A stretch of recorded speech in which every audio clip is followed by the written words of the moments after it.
Fala galera, tudo bem com vocês? Hoje nós vamos falar um pouco mais sobre termologia, não é mesmo?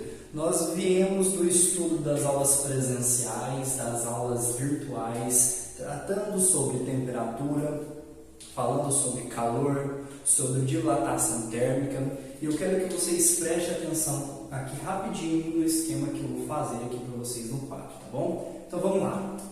Olha só. Nós estamos estudando a grande área que é a termologia.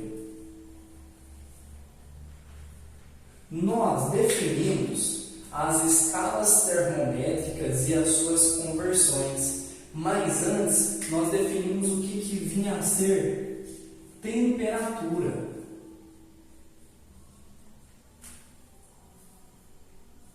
Temperatura.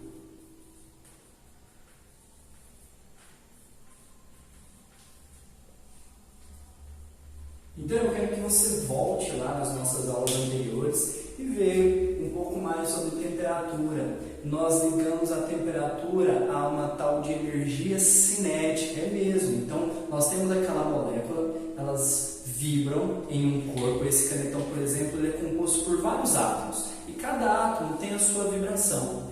Essa vibração está intimamente ligada no que nós chamamos de temperatura. Podemos definir então como nível de agitação molecular. Tudo bem isso?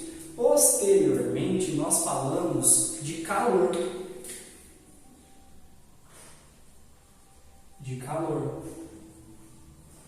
Que diferente do que nós temos do senso comum, né? Na física dizemos que o calor nada mais é do que a transferência de energia e sempre acontece espontaneamente de um corpo de maior temperatura para um corpo de menor temperatura. Então, se eu tenho aqui um corpo A, esse corpo A tem temperatura que nós vamos chamar de θA. E o outro corpo, B, que tem temperatura θB, sabendo que θA é maior que θB, o fluxo de energia acontece nesse sentido. Não é mesmo? Então o fluxo é sempre do corpo de maior temperatura para um corpo de menor temperatura. E nós estudamos também como acontece esse fluxo de energia térmica. Então nós temos que pode acontecer uma propagação de calor pela condução térmica, pela convecção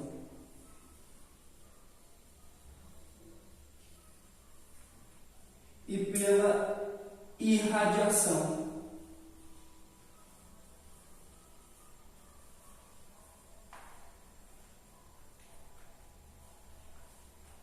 Ou radiação térmica, não é mesmo? Então, pela condução, pode acontecer da seguinte maneira: eu tenho uma barra metálica.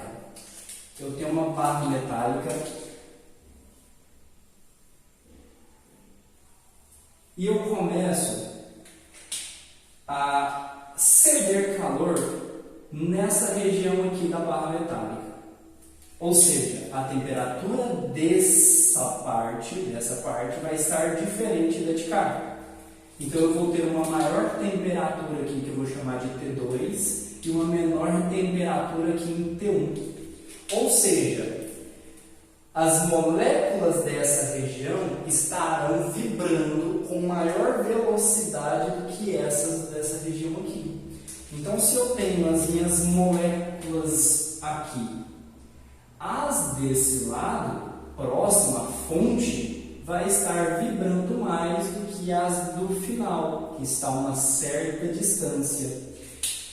E ao vibrar, ela vai incomodar a do lado, fazendo com que ela vibre também.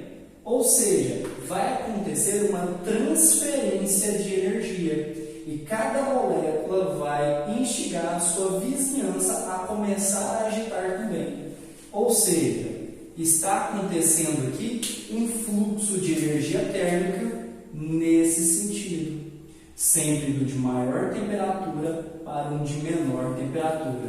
E vejam só, o que se movimenta na condução térmica é somente a energia térmica, tudo bem? Não tem partículas aqui, a partícula desse ponto não vai para esse ponto, ela vai transferindo energia sucessivamente entre as moléculas, diferentemente do que eu tenho na convecção, que acontece em fluidos. Na convecção, muito mais do que a energia, as partículas também se movimentam. Então, se eu tenho uma região que está mais quente do que outra região, e eu impulsionar esse fluido, esse gás ou alguma coisa nesse sentido, além das moléculas que irão se movimentar nessa região de menor temperatura, a energia também.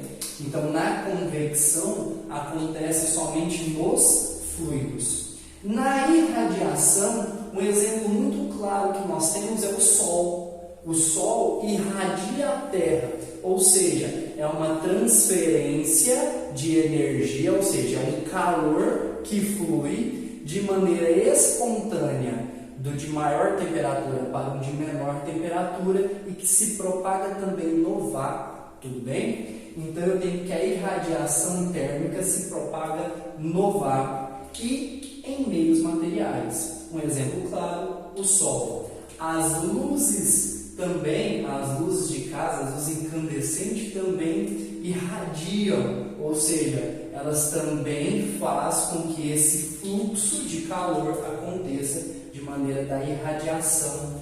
Nós também irradiamos, nós temos um calor específico do nosso corpo, então nós também emitimos calor por meio, tá? E na faixa do infravermelho, tudo bem isso? Por isso que aqueles óculos militares conseguem identificar no noturno pessoas à distância, mesmo que não haja luz naquela região, eles conseguem enxergar devido que o corpo humano também emite um tipo de onda eletromagnética e nós chamamos essa onda de infravermelho, que é nada mais do que calor, tudo bem?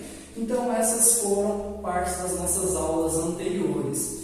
E essa condução térmica, essa irradiação, condução, convecção, faz com que haja vibrações moleculares, ou seja, com o aumento de energia, a vibração molecular do material, ela modifica.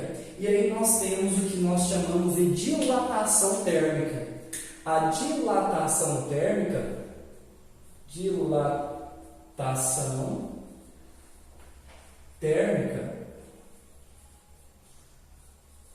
em especial dos sólidos,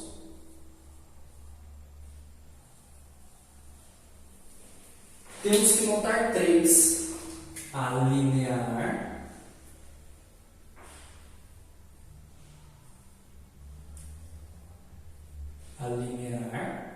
a superficial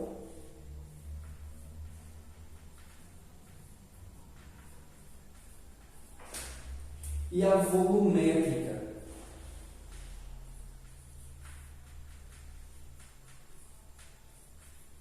Beleza? O que vai diferenciar aqui nessas três tipos de dilatação? Aqui vai variar consideravelmente o comprimento. Nessa daqui, tanto o comprimento quanto a largura, ou seja, uma área. E na volumétrica, vou variar as três dimensões desse objeto, tanto o comprimento, a altura e largura. E nós diferenciamos ela pelo seu coeficiente de dilatação. Nessa aqui, o coeficiente de dilatação linear, nós vamos chamar de alfa. O coeficiente de dilatação superficial, beta. E o coeficiente de dilatação volumétrica, gama. Tudo bem? E eles todos têm relação com a linear. Se aqui eu estou variando duas superfícies, eu posso dizer que o beta ele é igual a 2 alfas. Se aqui são 3 lados, eu posso dizer que o gama ele é igual a 3 alfas. Tudo bem? Então, eu posso escrever uma relação de volumétrica e superficial com a linear. Tudo bem, pessoal? No nosso próximo vídeo, nós vamos começar a dar um exemplo em relação ao fluxo de energia, ou seja, o calor, fazendo com a dilatação térmica dos sólidos. Beleza?